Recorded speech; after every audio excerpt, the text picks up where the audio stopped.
Saudara-saudari yang terkasih dalam Kristus dimanapun Anda berada, salam sehat. Selamat datang di Gereja Paroki Santo Petrus Palembang dalam pertemuan BKSN yang kedua ini.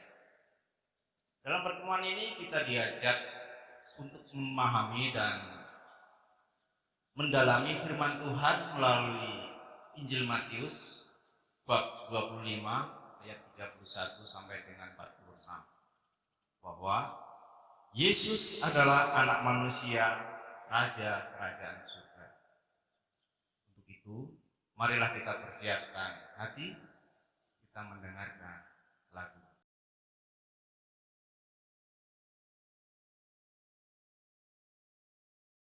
Saudara-saudari yang terkasih dalam Tuhan, marilah kita mengawali pertemuan ini dengan lagu pujian, Panggilan Tuhan.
Pembacaan dari Injil Matius.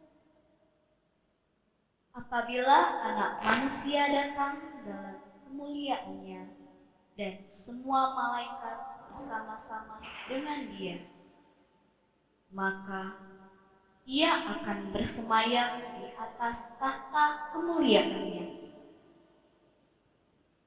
Lalu semua bangsa akan dikumpulkan di hadapannya, dan Ia akan memisahkan mereka seorang daripada seorang, sama seperti gembala memisahkan domba dari kambing. Dan Ia akan menempatkan domba-domba di sebelah kanannya dan kambing-kambing di sebelah kirinya. Dan Raja itu akan berkata pada mereka yang di sebelah kanannya, "Mari, hai kamu yang diberkati oleh Bapa-Ku, terimalah kerajaan yang telah disediakan bagimu sejak dunia dijadikan. Sebab ketika aku lapar, kamu memberi aku makan. Ketika aku haus, kamu memberi aku minum. Ketika aku seorang asing, kamu memberi aku tumpangan. Ketika aku telanjang, kamu memberi aku pakaian. Ketika aku sakit, kamu melawat aku. Ketika aku di dalam penjara, kamu mengunjungi aku. Maka orang-orang benar itu akan menjawab dia. Katanya, Tuhan, bila manakah kami melihat Engkau lapar dan kami memberi Engkau makan, atau haus dan kami memberi Engkau minum? Bila manakah kami melihat Engkau sebagai orang asing dan kami memberi Engkau tumpangan, atau telanjang dan kami memberi Engkau pakaian? Bila manakah kami melihat Engkau sakit dalam penjara dan kami mengunjungi Engkau? Dan raja itu akan menjawab mereka, Aku berkata kepadamu, sesungguhnya segala sesuatu yang kamu lakukan untuk salah seorang dari saudaraku yang paling hina ini, kamu telah melakukannya untuk aku. Dan ia akan berkata juga kepada mereka yang di sebelah kirinya, Enyahlah dari hadapanku, hai kamu orang-orang terkutuk. Enyahlah ke dalam api yang kekal yang telah sedia untuk iblis dan malaikat-malaikatnya. Sebab ketika aku lapar, kamu tidak memberi aku makan. Ketika aku haus, kamu tidak memberi aku minum. Ketika aku seorang asing, kamu tidak memberi aku tumpangan. Ketika aku telanjang, kamu tidak memberi aku pakaian. Ketika aku sakit dalam penjara, kamu tidak melawat aku. Lalu mereka pun akan menjawab dia. Katanya, Tuhan, bila manakah kami melihat Engkau lapar atau haus, atau sebagai orang asing, atau telanjang, atau sakit, atau dalam penjara dan kami tidak melayani Engkau? Maka ia akan menjawab mereka, Aku berkata kepadamu, sesungguhnya segala sesuatu yang tidak kamu lakukan untuk salah seorang dari yang paling hina ini, kamu tidak melakukannya untuk aku. Dan mereka ini akan masuk ke tempat siksaan yang kekal. Tetapi orang benar ke dalam hidup yang kekal. Demikianlah Injil Tuhan. Terpujilah Kristus.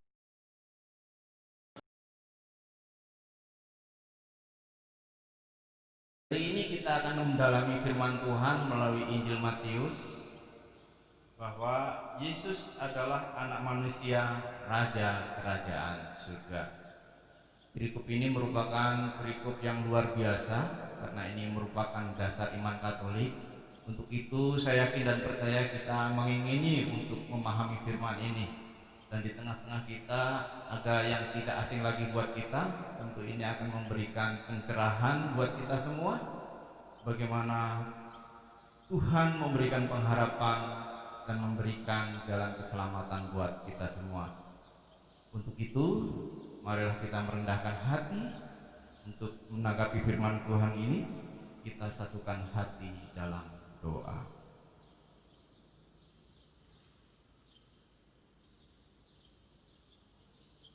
Marilah kita berdoa. Allah Bapa yang Maha Kuasa, Kami bersyukur kepadamu karena Engkau telah memanggil kami untuk percaya bahwa Putramu Yesus Kristus adalah Raja Kerajaan Surga. Dialah yang menunjukkan jalan bagi kami untuk mencapai bagian abadi bersamamu. Utuslah Roh Kudus-Mu agar kami dapat memahami sabdamu, dan bukalah hati kami bagi sabdamu agar dapat menerima sabda yang Kau sampaikan kepada kami demi Kristus Tuhan dan pengantara kami. Amin. Bapak, Ibu, dan saudara-saudari yang terkasih, tentu kita sudah tidak sabar lagi untuk mendengarkan firman Tuhan dan menggali firman Tuhan ini. Untuk itu kita nanti akan dicerahkan dan dibawakan oleh Bapak Michael Yosef dan Romo paroki kita, Romo yang kita kasih, Yohanes Hari Supekti SD. Untuk itu mari kita dengarkan bersama. Jangan kemana-mana, mari kita menikmati bersama. Bapak, Ibu, dan rekan-rekan muda, apa kabar semuanya? Semoga semua dalam keadaan sehat dan tetap semangat walaupun pandemi yang terus menyengat. Nah, karena kita murid-murid Yesus dan sahabat-sahabatnya yang harus percaya dan mempunyai tugas kerasulan mewartakan kabar baik dalam situasi hidup apapun juga.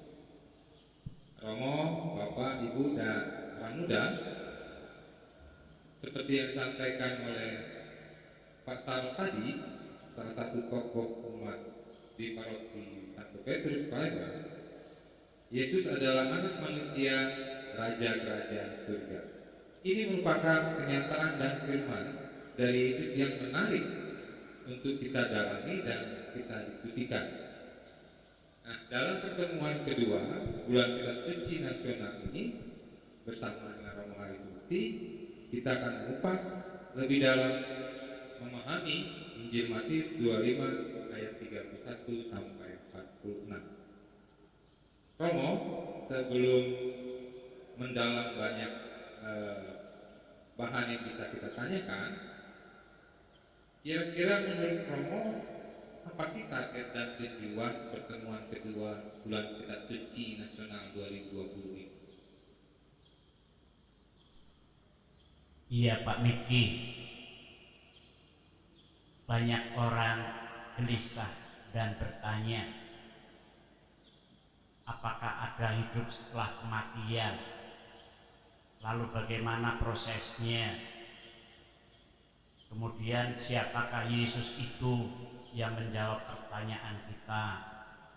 Nah, ini nanti kita kupas dari pengalaman kitab suci yang tadi dibacakan oleh saudari kita Karin.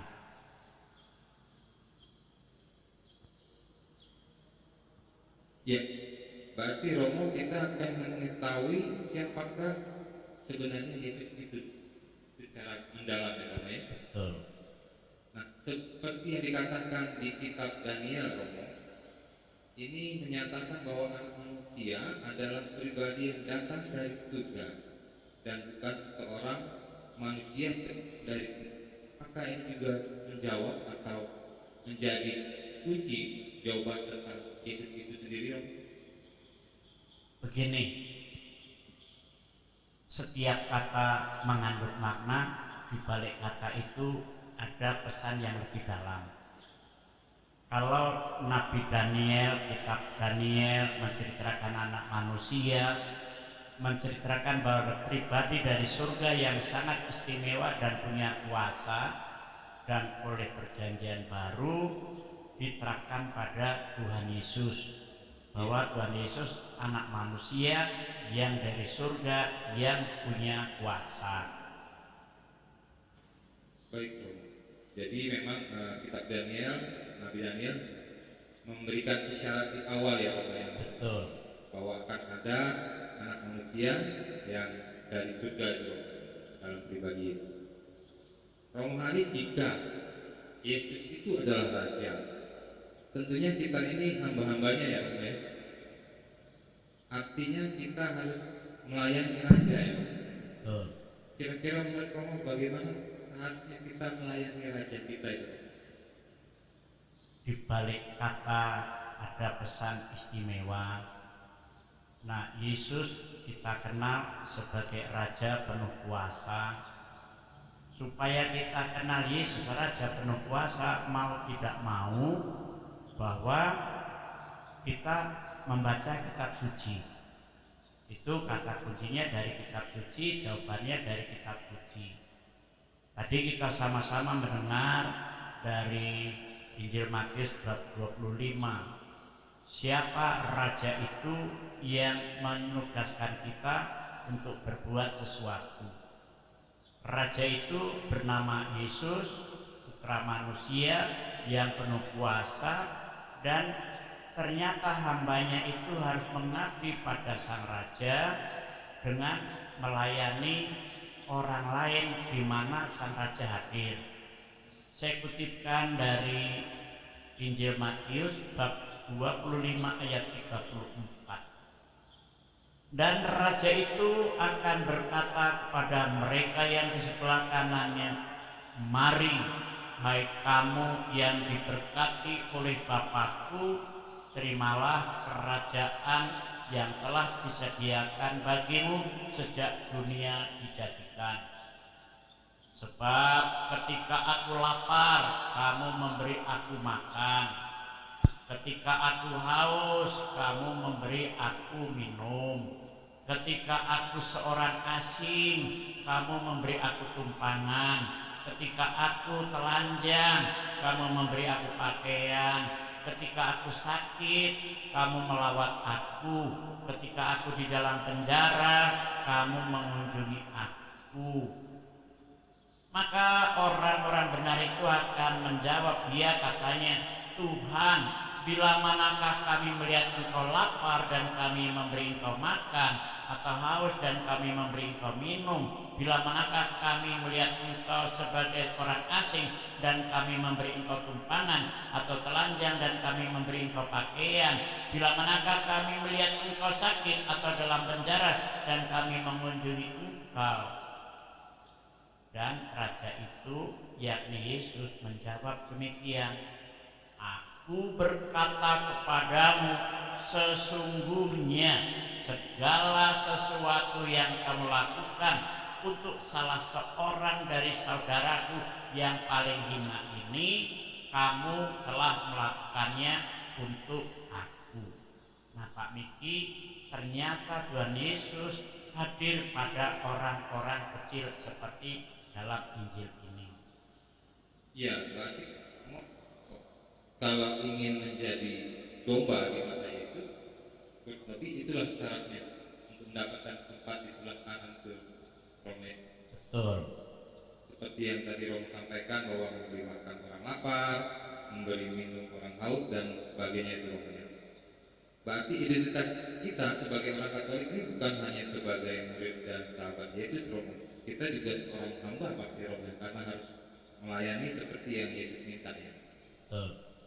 Nah Romo, kalau Yesus itu Raja Kerajaan Surga dan akan datang di akhir zaman sebagai hakim, apa yang menjadi dasar bagi Yesus untuk melakukan penghakiman itu Romo? Nah, Pak Miki, kala itu situasi Tuhan Yesus memang banyak orang gelisah. Kapan dunia berakhir? Lalu setelah mati, apakah masih ada kelanjutan hidup ini? Lalu apa yang harus dipersiapkan? Tuhan Yesus secara tidak langsung mengatakan bahwa memang ada hidup setelah mati. Nah, untuk mendapat ganjaran tadi digambarkan menolong orang. Nah, kalau tidak menolong juga mendapat hukuman seperti dalam Matius 25 ayat 46, dan mereka ini akan masuk ke tempat siksaan yang kekal, tetapi orang benar dalam hidup kekal. Yang tidak menolong orang kecil masuk dalam siksaan. Artinya apa dalam kisah ini? kita para hamba bukan hanya boleh menolong, tapi wajib hukumnya menolong orang dalam kesulitan. Itu. Ya, Romo, itu sangat mempertegas kita bahwa kita sebagai murid, sebagai sahabat, juga sebagai hamba yang harus melakukan apa yang disampaikan Yesus, ya Romo ya. Betul. Kalau Yesus datang di akhir zaman dan menghakimi seperti yang Romo sampaikan, ini menjadi pertanyaan orang, kenapa Yesus harus menghakimi? Bukankah Yesus itu berbelas kasih dan murah hati, Romo? Nah, ini paham hakim pun perlu saya tambah ya. Iya, Romo. Kalau di dunia peradilan hakim itu menentukan benar atau salah. Ya. Tapi kalau Yesus sebagai hakim, bagaimana Yesus menyelamatkan orang? Bedanya di situ. Bagaimana Yesus menyelamatkan orang? Kalau sudah selamat seperti orang yang baik-baik tadi juga diselamatkan. Kalau yang tidak berbuat baik, Yesus akan menyelamatkan orang itu dengan satu syarat, yakni bertobat. Ini bedanya dan pesan yang untuk saya penting, untuk saya pribadi. Oh, Yesus menjadi hakim itu bukan menghukum tapi menyelamatkan. Itu. Nah, ini yang menarik. Dari Pak Sarno, ada yang mau ditanyakan, Pak? Kira-kira ada mau dari percakapan kita tadi, ada yang ganjal?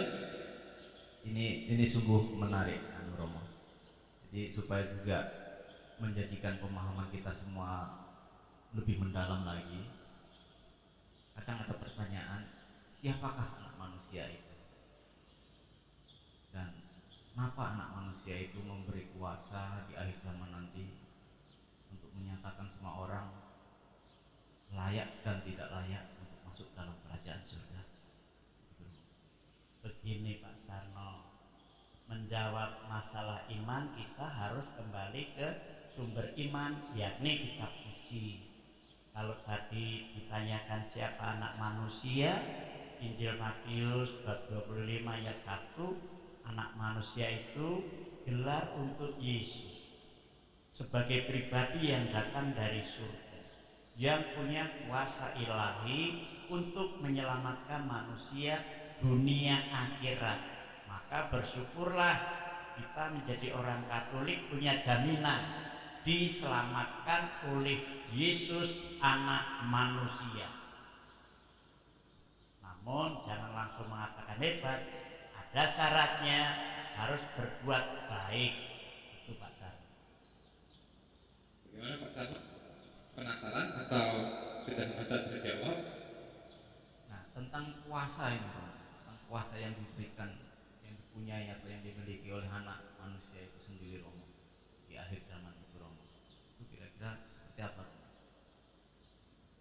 Kuasa ini kita mendapat jawaban dalam bentuk gambaran, bukan persis seperti pengadilan di ruang pengadilan modern ini, bahwa gambarannya Yesus punya kuasa melihat banyak orang yang perlu diselamatkan, yang digambarkan sebelah kanan itu sudah selamat mendapat ganjaran, sebelah kiri itu mendapat hukuman karena tidak peduli pada orang lain. Lalu ujungnya kita diingatkan selagi masih berjuang di dunia ini, walaupun krisis, walaupun miskin, walaupun tidak ada apa-apa, wajib hukumnya menolong orang lain. Tidak dikatakan orang Katolik sama orang Katolik, wajib menolong orang lain, khususnya yang mengalami kesulitan seperti tadi. Bagaimana Pak Sarno? Oke, terima kasih, Romo, sudah terserahkan. Artinya kita semua tidak mempunyai keraguan mengimani bahwa Yesus adalah anak manusia, Raja dan Raja surgawi. Ya. Terima kasih, Romo. Terima kasih Pak Sarno. Romo Hari juga di tengah-tengah kita ini ada orang muda, ada Mbak Karin. Kiranya pasti orang muda ini ada sedikit yang mau ditanyakan, Romo, atau mungkin juga banyak, karena orang muda juga perlu diyakini, ditegaskan tentang Yesus, karena di tengah situasi seperti ini, krisis iman, orang muda harus punya peran untuk mewartakan kabar baik ya Romo ya. Baik. Bahkan ada yang mau ditanyakan ke Romo Hari?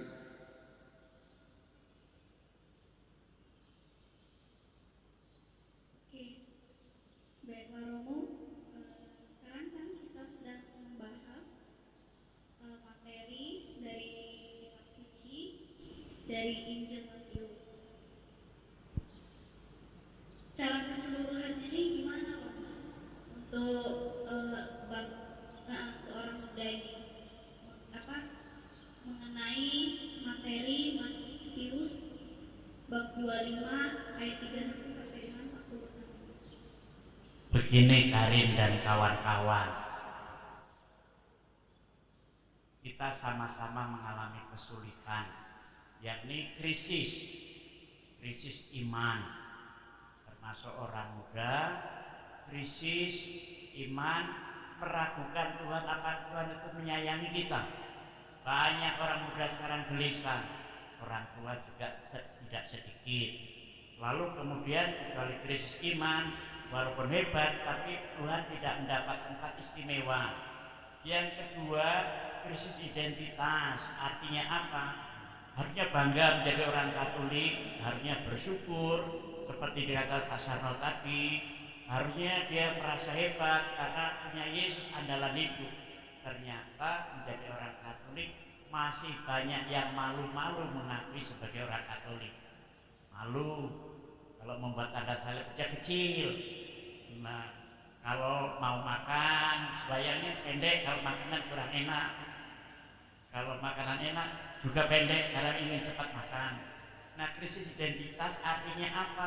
Anak muda Katolik juga sekarang saya ajak harus yakin bahwa kita ini istimewa. Kita hamba Tuhan yang mendapat jalan dari Tuhan Yesus, plus kita ini anak-anak Allah, harus bangga. Kalau anak pasti kita ditolong oleh Tuhan sendiri, yakinlah itu. Nah, ini membuat kita boleh bersuka cita walaupun ada kesulitan. Itu Karin.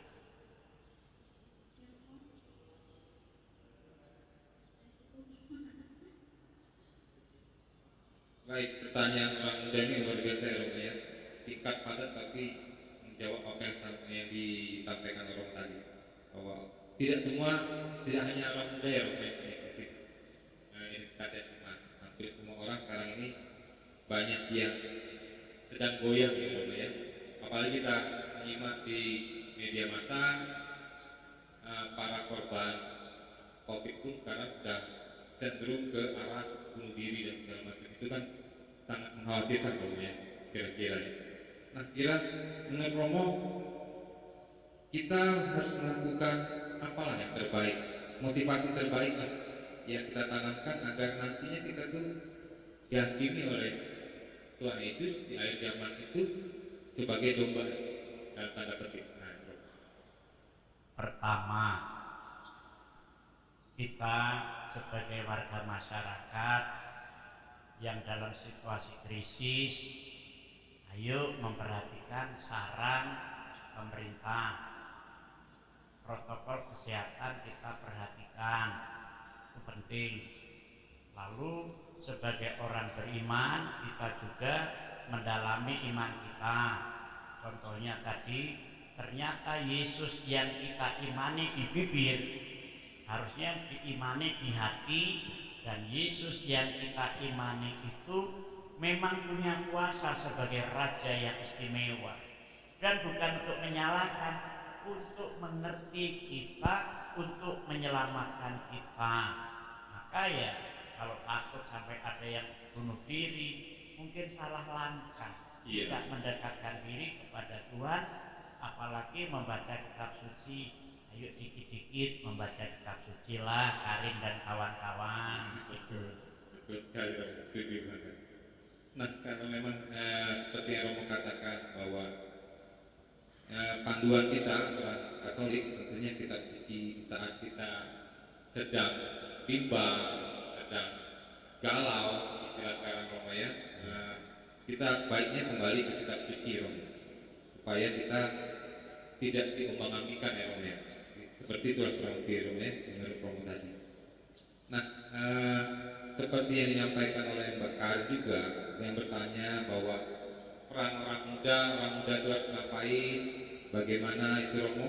Nah, kira-kira menurut Romo, di samping dari banyak penjelasan dari Romo, peran nyata kita sebagai orang Katolik yang harus mewartakan kabar baik di tengah krisis iman dan identitas yang mengancam, dalam tanda petik mengancam dunia saat ini, apakah ada peran nyata lainnya Romo di samping yang tadi Romo sudah sampaikan, mungkin dalam keseharian yang paling mudah? Yang saya amati ya, orang muda itu walaupun banyak gelisah tapi masih mau bekerja. Amin. Iya betul. Nah, orang muda itu banyak membantu orang tuanya belajar di rumah, Betul. walaupun kadang-kadang mengeluh pulsanya berkurang.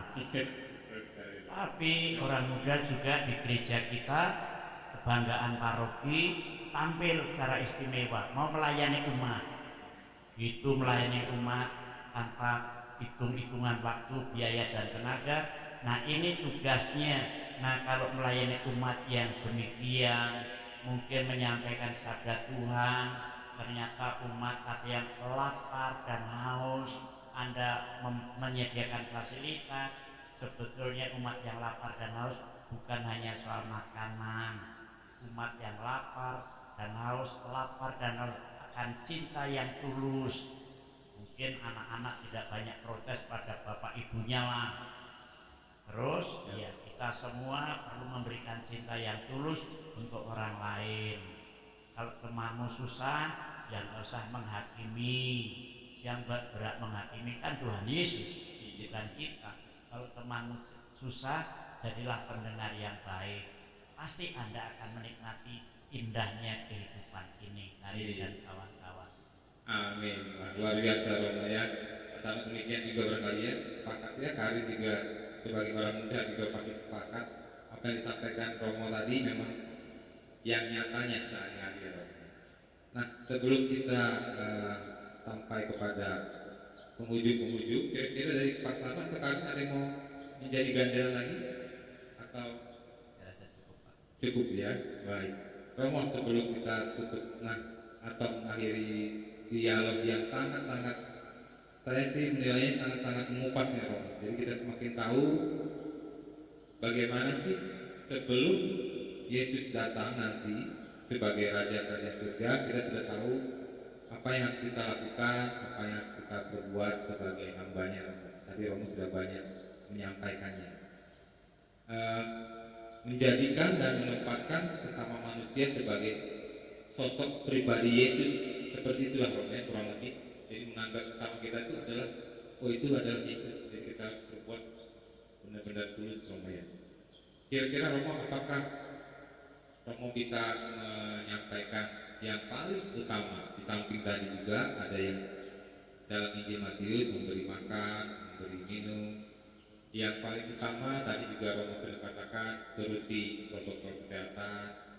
Nah, mendekati pola hidup yang baru dengan kenyataannya bahwa kita juga tetap sebagai hamba ini. Menurut Romo, orang Katolik harus melakukan apa supaya tidak salah langkah menghadapi new era ini? Dalam krisis pandemi COVID-19 ini, karena banyak orang susah, orang Katolik jangan menambah kesusahan orang lain. Karena banyak orang merindukan didengarkan, mari belajar mendengarkan orang lain. Tadi Injil menegaskan yang menjadi hakim itu Tuhan Yesus, bukan kita. Jangan menghakimi orang lain, apalagi menyalahkan orang lain. Lalu kalau kita hidup di masyarakat, mari kita juga peduli pada masyarakat. Jangan hanya pikirkan orang Katolik saja. Kemudian ya dalam krisis iman dan identitas ini, kalau mau kembali ya kembalilah beriman seperti pengalaman kitab suci. Kalau krisis identitas sebagai orang Katolik, ya kalau orang Katolik mengaku Katolik, buat tanda salib ya jangan ragu-ragu. Karena apa? Dalam tanda salib itulah ungkapan sungguh bahwa kita percaya pada penyelenggaraan ilahi, bahwa kita itu diatur oleh yang tidak kelihatan namanya Tuhan. Nah, buat Anda salib jangan ragu-ragu. Itu pesan saya. Terima kasih. Baik, Romo Hari, Pak Sarno dan Karin dari Orang Muda, hari ini kita sudah benar-benar dikupas oleh Romo Hari dari Injil Matius bab 25 ayat 31 sampai 46. Kita tahu bahwa Yesus adalah anak manusia, raja-raja surga, dan Yesus sendiri sudah menekankan di Matius tersebut bagaimana ia datang dan mengadili atau menghakimi umat manusia, khususnya orang-orang yang menjadi sahabat dan murid-muridnya. Jadi seperti kata Romo, kita banyak tugas. Orang Katolik banyak tugas. Orang Katolik jangan takut akan iman dan identitasnya, harus tampil, harus mewartakan kabar baik di tengah krisis iman dan identitas saat ini. Dialog ini, diskusi ini sebenarnya bisa selesai sampai mungkin panjang Romo, bisa sampai 7 hari 7 malam, tetapi karena waktu juga membuat kita harus kurang lebih menyelesaikan dialog ini. Walaupun saya percaya masih banyak yang ingin bertanya, boleh nanti share langsung ke Romo, boleh ya, ketika masih ada yang mengganjal dari umat yang ditanyakan. Dan atas waktunya, atas kehadirannya, kita mengucapkan terima kasih ke Romo Hari, ke Pak Sarno dan Karin sebagai Orang Muda. Dan selanjutnya acaranya kita serahkan ke Pak Sarno kembali. Baiklah Bapak Ibu dan saudara-saudari terkasih dalam Kristus dimanapun Anda berada, kita sudah tercerahkan firman Tuhan melalui Injil Matius. Saya yakin dan percaya kita semakin memahami.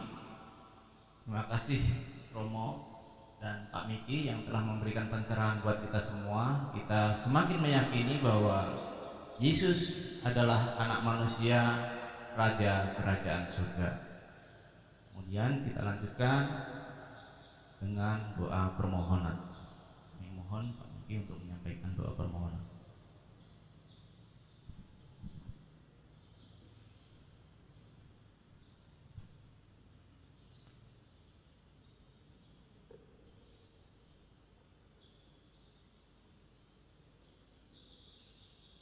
Bapak, Ibu, saudara-saudari sekalian, dan orang-orang muda Katolik dimanapun berada, dalam keangkuhan dan kealpaan kita sebagai manusia yang merupakan tugas kita untuk melayani Raja Kerajaan Surga, kiranya kita dengan rendah hati memanjatkan doa-doa permohonan padanya, agar Ia berkenan mengampuni dan mengubah hidup kita seperti yang diharapkan.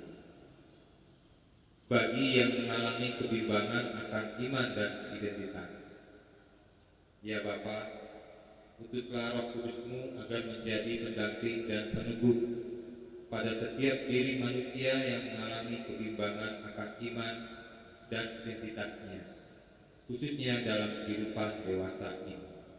Kami mohon, Kabulkanlah doa kami ya Tuhan.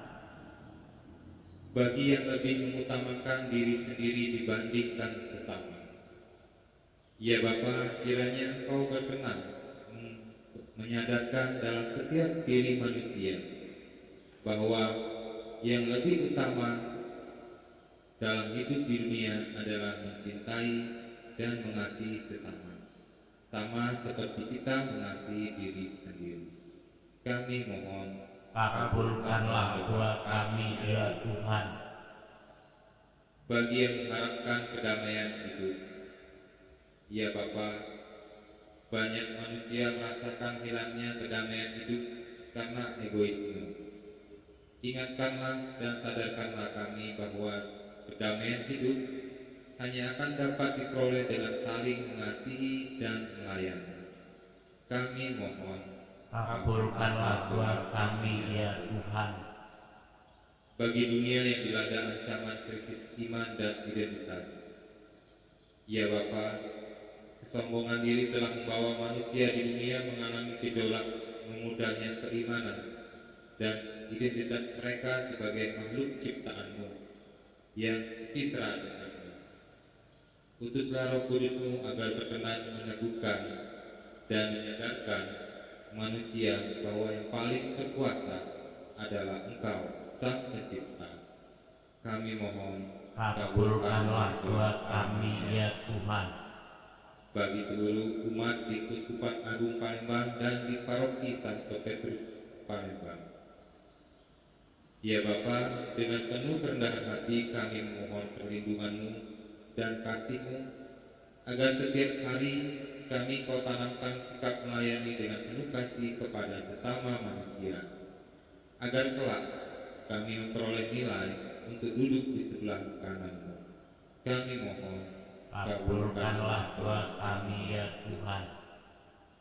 Allah Bapa yang Maha Pengasih, dengarkanlah harapan dan permohonan kami yang kami panjatkan kepadamu, agar kami Kau perkenankan memperbarui diri sebagai anak-anak-Mu yang penuh kasih-Mu. Demi Kristus Raja dan Hakim kami yang bertahta bersama Dikau dan Roh Kudus kini dan sepanjang segala masa. Amin. Terima kasih Pak Miki, dan semoga segala doa dan permohonan kita didengar oleh Tuhan dan dikabulkan oleh Tuhan kita Yesus Kristus. Mari siapkan diri untuk menerima berkat. Tuhan sertamu dan sertamu juga. Saudara semua dan keluargamu dalam pergumulan, dalam perjalanan serta perjalanan hidupmu selalu dilindungi dan diberkati oleh Allah yang Maha Kuasa, dalam nama Bapa dan Putra dan Roh Kudus. Amin.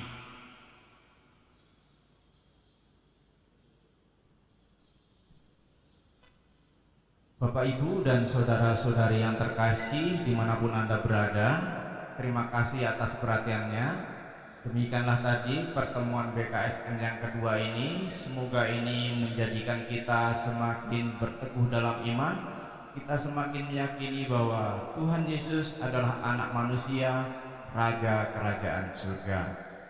Demikian, mohon maaf bila ada hal yang kurang berkenan. Berkah dalam.